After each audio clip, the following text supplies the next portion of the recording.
It is fitting and entirely appropriate that we named this last segment Swinging for the Fences. And I'm not because you're sitting in the home of the world champion San Francisco Giants. It's because Verge itself is about swinging for the fences. It's about those bold, audacious ideas, the things that no one's doing that need to be done. It's about the big plan, the vision that actually gets realized. It's about speaking up and showing up. It's about making a plan and making a difference.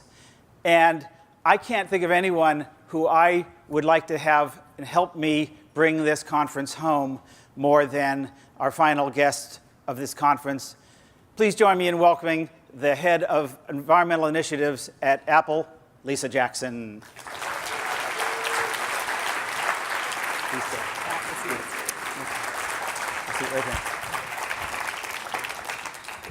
Lisa, welcome back to Verge.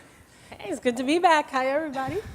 Thanks for coming back. I was afraid you'd all be out starting the end of conference not celebration. for Lisa Jackson. It's been a year since we sat on this stage in this room, and you had been in your position for about 4 months, I think. And it's now 16 months. It's been an interesting year. How would you assess the year gone by? Give me in terms of what you had hoped and what actually happened. Yeah, I think it's been a good year. I do. And I think it's been an adventure in lots of things. Huge change personally. We talked about that a year ago and all that means, and sort of learning to unpublic sector, which it takes a long time. You can take the girl out of government, but you can't take the government. It takes a long time. But this has been a great place to do it. We talked about innovation a lot last year. What's been really fun is getting to know this new organization that I'm fortunate to be a part of, Apple, and trying to find a way to do the thing that we talked about last year, which is to be the best and highest, have our best and highest purpose in the world of environment and sustainability, and to try to be authentic, to make sure that when we spoke, it was based on things we were doing, because we hadn't been speaking a lot before. And I think that that's what this year has been about. And we can talk about what the results are, but for me, that journey has been about finding the ways and places where we can, as we now say quite often, leave it better than we find it. Right. So the thing we talked mostly about last year was clean energy, your Apple's goal of getting to 100% clean energy in data centers. And as a company, where are you now? So we're there in data centers. Our data centers You're at 100%. Are all of them run on 100% renewable energy. That's solar, wind. So just to clarify, is this additional power that you've made happen, or are these RECs, or what do you actually call clean energy here? It's not RECs. It is additional, but it's not always something that we made happen. So it's a bit of a mix. It ranges from here in California, where we have a data center, where because the regulatory environment is so accommodating, we can purchase directly power that's green, that suits our needs, and that's what runs our data center in general here. It happens to be solar. And it ranges from that all the way to Maiden, North Carolina, where we've built two and we're working on the third solar array, 220,000 panels right now, I think another 90,000 or so going in, and then 10 megawatts of directed biogas fueled fuel cells. So 100% as a company, as a data centers, how about as a company? So as a company, I think our corporate facilities are at 84%. It's on the website. That's another thing we spent a lot of time, www.apple.com/environment. Please check it out.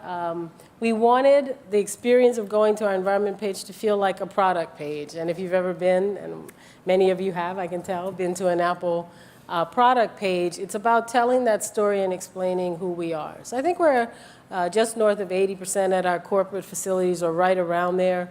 We're trying to move to 100% there. We've said we want to. We've set a goal. We want to be 100% renewable at our retail stores. We have well over 400 retail stores around the world. We have well over about 240 retail stores in this country, and we've got well over half of our retail stores in this country already on renewables. And the footprint of those retail stores, I imagine, relative to your supply chain or your data farms, is on the small side. But what are you doing about moving your environmental initiatives to and through those retail stores? Well, the retail stores are an important part of who we are. You know, if you look at our employees, a lot of our employees are actually in the retail side of the business. But it's where, at the most fundamental level, at the retail level, we meet the people who come in contact with Apple. We certainly meet them online, but we meet them in the stores. And so it is a journey. That's one of the other things we talked about last year. And I think it's very authentic for the company to want to only talk about the things that we feel like we're really doing. Yeah. And so stay tuned, but a lot of good things in the retail stores. Last year for Earth Day, we changed the logos at about 80 some of our retail stores. Right. We didn't change the whole logo, we just put a little green. The leaf became green, which I loved. Right. So I mean, I would imagine that with the traffic that goes through a typical Apple store in any city in the world. Well over 1 million people a day. A million people a day, that would be, this store is run on renewable power would be an awfully powerful message, so to speak. It's an opportunity for education. We hope it's an opportunity for inspiration. You know, at the most basic level, this is a company that thrives on the idea that we want people to be inspired by our products, to be and create their best work. Right. That's what we do, and clean energy is much the same way. So before we move on to this coming year and what you're thinking about, what was the hardest thing or the biggest surprise, unexpected thing that you found in the past year about trying to get where you wanted to go? You know, it's a culture change difference to leave all that government and public sector service at the EPA was a bureaucracy, first and foremost, to leave that to a culture that quite famously is started as, like startups do out here, and where we really fight to hold on to the kind of culture that allows that innovation and creativity to happen. I tell people sometimes it's like I turned on another part of my brain. And it's not to criticize government, because government has, I was a regulator. I had a certain function by law that we all had to carry out. Here, this is about the idea of trying to find those places where we can do the most good, and also having to say that we can't do everything. We can certainly try to do everything, but if we really want to be effective, if we really want to be a beacon, if we really want to have an impact and have that be scalable and be able to magnify it, then we need to cut down to our priorities. I remember last year you said that one of the things you learned is that you've had to learn how to say no a lot. That's exactly right. We absolutely do, and that's not because we don't want to. It's because if you look at the company, the areas we've picked, and we picked 3, we've done that since I saw you last, clean energy and climate change. If you go on our website, it says climate change is a real problem, and that's why we're doing something about it. And then we list all the things we're doing and all the things we'd like to do. We picked the use of greener materials to try to continue Apple's tradition of eliminating certain toxins from our products, and now we're looking at our processes as well. And then we looked at resource efficiency. We know that we make lots of products. We know that they consume raw materials, but we also know that we run a great recycling program, but we believe that there's research that can lead us to even better recycling, and of course, in this crowd I can say upcycling, because people know what that is. Yeah, so you've got this incredible, each of these devices has lots of things in them that can be put back as in the cradle world into technical nutrients, or just put back into service somehow. What can you do with that? I mean, can you actually mine e-waste, turn Apple products back into new Apple products? Listen, right now you can recycle them into streams like aluminum. We have lots of aluminum casing for our products, and that aluminum is highly recyclable all through the process. The glass can be recycled, and we do a lot of that. One of the things I learned over the last year is that a lot of what we collect is not Apple product. We're just, when you think about it, the iPhone's 7 years old, so we're just to the point where we're going to start to see huge numbers of our of our products reaching real end of life, because they get used and reused for a long, long time. And so I think the challenge is to continue to do the research and development so that as our stream begins to be more and more of this highly recyclable and reusable material, maybe we will have found some great and wonderful uses, not only with us. I mean, I think that idea of Apple and only Apple is great, but when you look at a supply chain that's as broad as ours, you also have to figure out how to just get it back into commerce. Well, it seems like there's so much innovation at the front of that supply chain, the beginning of that with the chemicals, PVC, I know. So there's a number of chemicals of concern in Phthalates, electronics. PVC. What else? Phthalates, PVC. Phthalates, PVC, metals, yeah, absolutely. cadmium probably. What are you thinking about there? Are you starting to think about green chemistry and some of the alternatives that you can put in there? Yeah, listen, I think it's the entire cycle. We're starting to ask ourselves questions that range from how do you collect it? How do you make sure people bring it back? And then how do you create a chain to do everything from take it apart, which we do very well right now, all the way through to end uses. And I think, you know, in many ways, and this isn't true just of Apple, the recycling and resource efficiency challenge is a logistics challenge. It's how to find the market for the thing that you can produce. So, you know, listen, I'm a scientist. I think there's R&D that's needed here if we want to take some leaps. But I think one of the things we committed to in making that a priority is being willing to ask those tough questions and try to innovate some solutions. Yeah. One of the things that's happened in the past year was that Tim Cook took a stand. I mean, he really became very vocal on this. He showed up at Climate Week last month. Good at taking stands. And he was visible about this for the first time. And then, of course, there was a shareholder meeting back, I think, in the summer when some dissident shareholder from a denier kind of organization stood up and said, you know, why are you wasting your, you know, company's time and money on thinking about climate change? You should be putting it to the use for the shareholders. And he basically told them to go to hell. He said, get out of the stock. You know, he didn't, you know, he didn't use that word, but he did say basically, maybe, all right, paraphrasing now. He basically, but it was almost as if he had from the reports of the visceral reaction that he had in that moment, and the sternness of what he said about maybe you shouldn't be, if that's what you want, you should not be in this stock, or something to that effect. What was going on there? Do you think what happened there for him, and what has that meant for the company? Well, I'll answer the second first, because what an inspiring moment, right? What a beacon for people to understand that we are, that our vision is broader than that immediate question of, can you show me right now exactly what the return on any individual action is? And I think what you saw reflected, and I don't want to speak for Tim, so I'll speak for Lisa Jackson. What we tried to do over the last year is embrace two ideas. The first is that leaving the world better than we found it, which is one of the things we've embraced, is a value, and having values as part of this discussion is really important, because there are value judgments to be made all the time.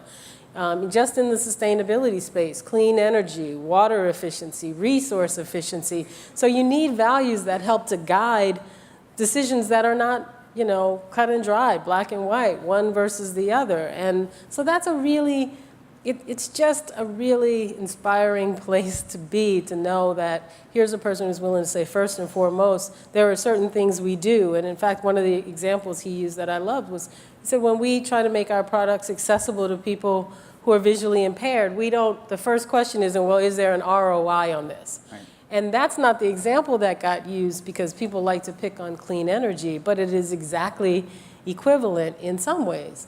Then he also said, but there's a business case to be made, whether it's accessibility or, in this case, whether it's clean energy. Our products use energy. Our data centers use energy. For us to have a stable, long-term, fixed cost for electricity is a really important advantage for us. For us to figure out how to do it in a way that's beneficial or at least neutral to the bottom line, even better. And on top of all those things, we're a technology company. We believe climate change is a real problem. And so we don't think that making a great piece of hardware is separate from making a great piece of hardware that also takes care of our responsibility to the planet.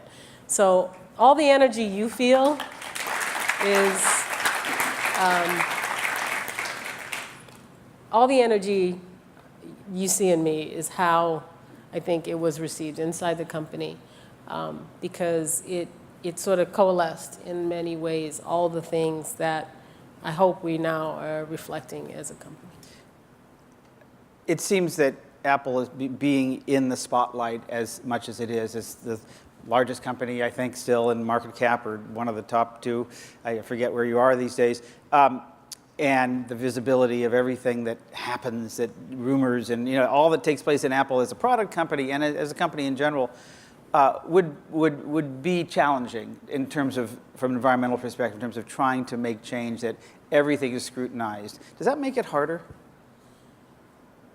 Well, it's not like we came from a place where things weren't scrutinized. I mean, I think one of the things we talked about last year, and that on Earth Day I spoke, and I've spoken a couple of times about the private sector as sort of public citizen. More and more, the opportunity and we would say the responsibility and obligation is to act in a way that comports with the values that we say we stand for. So environment is one of those.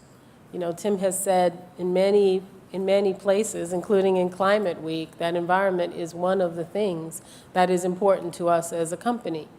And he's been really clear about that. And so it doesn't mean that there aren't times when, in the course of doing things, we are challenging ourselves to think differently about something that we might not have even considered before. But what's fun is that when we do that, it's deeply analytical and it's innovative, and we're working on supply chains and clean energy and all those kinds of things. But when we do it, it comes from a place where it's values-based, so we know it's going to continue to be important. You talked last year about one of the phenomenon you had learned at Apple at that point was the power of it can't be done. Yeah, exactly. Have you used that? Has that been? Oh yeah. Yeah. So last year, I think I made a joke, and I think it's actually an observation, but I hope it was a little funny, which if you want to get Apple engineers or Apple excited, you walk into a room and you walk in and you say, you know what, it'd be great if we could do X, but it's impossible. It'd be great if we could build a data center that runs on 100% energy, but no, it's impossible. Everybody says it can't be done. And that's actually what inspires people at Apple. And so you're swinging for the fences, to go back to the wonderful title of this session, is really important at Apple. We work really well when we look to say we would like to be 100% renewable. We would like to eliminate certain toxins. We would like to change the dynamic, change the definition of what recycling actually comes to mean. And we would like to do all those things because we think if we don't do them, they might not get done. That's still what we use. And the number one question is, why not? Why can't we? And I'm learning to use it more and more. And certainly Tim and the senior team, we all use it quite a bit. That vision, that big vision, that's why we wanted to have you here. It still seems rare where companies, ask that big question and do swing for the fences. They do say, can we do this 100%? Can we make this thing go away? Can we create a new kind of thing? Why do you think that's so hard for so many other companies?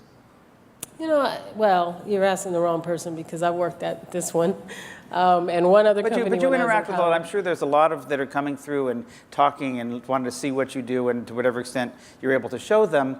I can't imagine that you're not getting. Interesting question, Joe. I think because we had this conversation a little last year.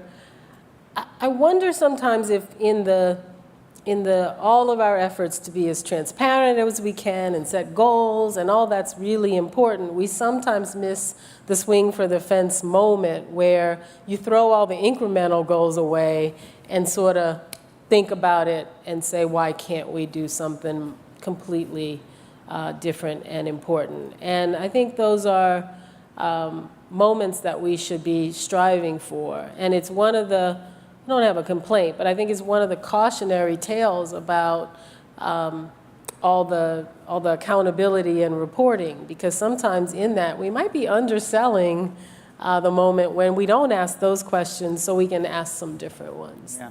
Any advice for the companies here and online that are watching, and just in terms of how to think about those big asks and what makes them more compelling, and how to, I hate to use this word, but sell it internally?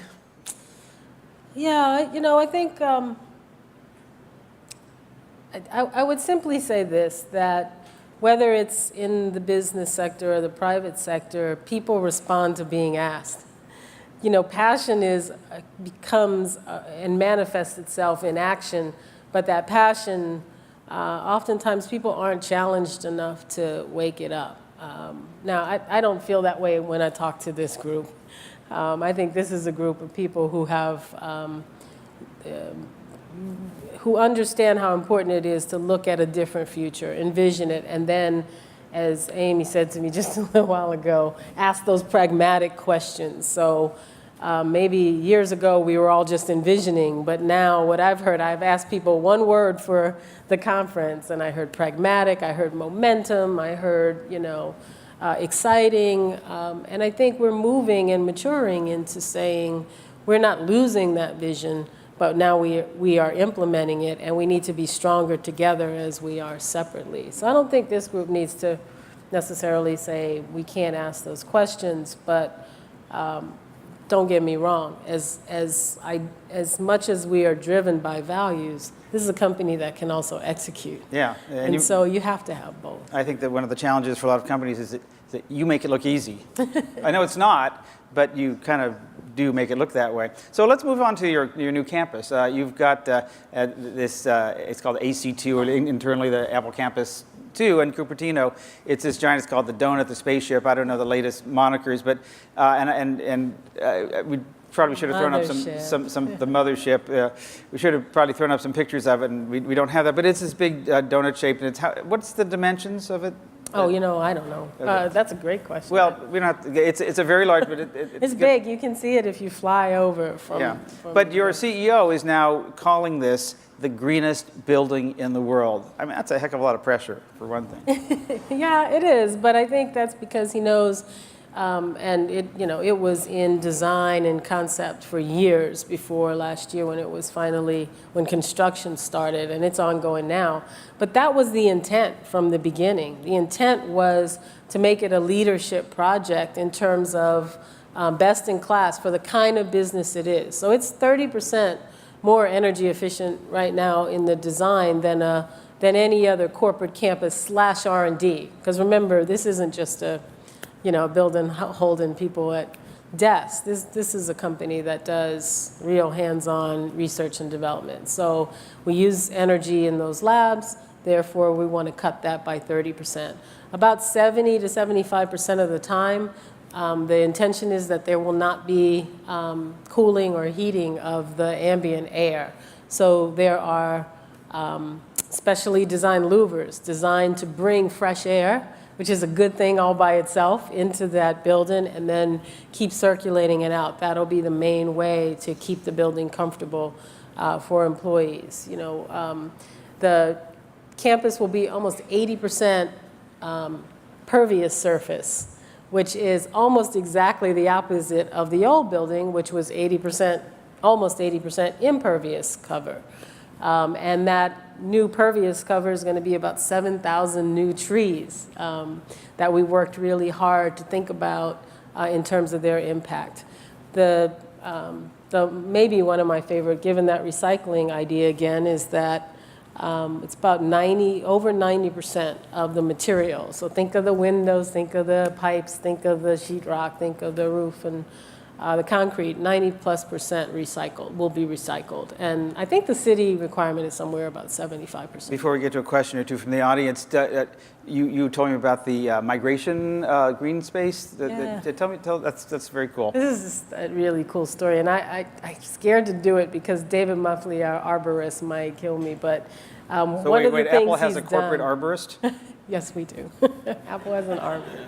Okay. And there's the picture. Oh, there you go. Look at that. Is it up? Oh, you guys can't No, see it, but we can it's- see it. there it is. There's the. There you go. Thank you, Danny. So one of the things that we had lunch one day, and he was telling me that as he was thinking about this campus, one of the things he does is think about climate change and how that's going to impact the flora and fauna. And one of the things that wildlife critters are going to need are places where they can migrate as the climate changes to safer havens where they can do the adaptation they'll need. And so what he was trying to do is think ahead to that climate-stressed environment and help think about what that habitat needs to look like so that this could be a place that would help with that migration. You truly do have your ducks in a row. It's a pretty fun place. Let's take a question or two. Okay, so the first question is about your hopes for President Obama and the climate change in the meeting in Copenhagen. Yeah. So basically, Paris. and Paris? I'm so sorry. There you go. That's right, Paris. So what do you hope President Obama will do to prime for COP21 in Paris next December? Now that you're in the business sector, do you see how business leaders can support the president to take more bold action? Yeah, I'm going to answer the second question and say Gina McCarthy will be happy to talk about the first, probably my successor. I think the president has made it really clear that he's going to take actions where he can because he believes we have a responsibility and an obligation to lead when we go to the next rounds of climate talks. And I read what you read, so I don't have any inside information, but I do know that it feels good to know that our government is tackling this head on, not running away from it. What's Apple going to do in Paris? Do you see a role for Apple? Well, Tim was at Climate Week in New York City, which for many people was sort of the way to bring voices into the discussion. And I think, Tim's voice was an important one to have there. And what he said was that we aren't just talking about it and advocating for it, we're doing it. But it would be a bit easier to do if the grid was cleaner to start with, if we didn't have to ask ourselves how to get to 100% renewable, or if we used the grid and it was already there or mostly there. So I think what he was doing was a couple of things: to show it can be done, to show that it can be done in a way that enhances the business models, if you will, but also to be a voice. And there are not enough people speaking. There's some silence out there to say, this is something that we can do. And so kudos to We Mean Business and the groups like World Business Council and Ceres and others we were all there, making sure that we didn't leave out the private sector voice. Mm-hmm. Elaine? So this one is a slightly different take in terms of supply chain and maybe cultivating collaboration. So wondering what Apple's maybe doing related to cultivating collaboration within the IT sector on issues that you guys have been leading on related to e-waste recycling, some supply chain issues, et cetera. Yeah, so, we certainly collaborate now. I think one of the things I said last year was that engagement, collaboration, communication were opportunities for us going forward. And I think we're taking advantage of that by working more and more through, in a couple of ways. You can see our voice more working in industry groups talking about these issues, talking about recycling, the circular economy. We joined the Ellen MacArthur Foundation. It's on our website, I think it was last year, because we believe that we have to learn and collaborate through those fora is a very important opportunity for us. We've also said that we want more and more to talk about what we're doing, not just because it's important for people to know, but there are lessons that we can learn from each other, and we intend to continue to find the ways. Those are new muscles in some ways for us. But Tim has been really clear that he expects and wants us to have those kinds of conversations to share. So when we meet next year at Verge 15 down in San Jose, where we'll be moving to, what's a story you want to be able to tell about Apple and the fences that you've swung at? Well, we know what the three areas will be. I hope there are great stories about clean energy. We've said that the challenges for us are in our supply chain. Those are facilities that are not owned by Apple, but that are certainly a big part of where we are and a big part of our carbon footprint. So we continue to work really hard there, and that takes collaboration and communication. We've just announced that we want to form an advisory group and are forming an advisory group on toxics and greener materials, because I think there's another place where the private sector has to step in. There is not TSCA regulation or new regulation, but there's still the need to try to find ways to assess and move towards even greener materials than we use already. And I hope we are continuing to do that R&D. I don't know what the headlines are, but I do hope the other thing everyone is saying is talking about how we've continued the momentum and continued to engage. Well, it's always exciting for us to watch Apple as a company, just because of what you are able to produce and the way you're able to transform markets. And it's really inspirational to watch you trying to transform this market for green energy, this market perhaps for green chemistry, maybe for materials management. It's going to be a continued fascinating journey to watch. So thank you so much for being here and sharing that with us. Please join me in thanking Lisa Jackson.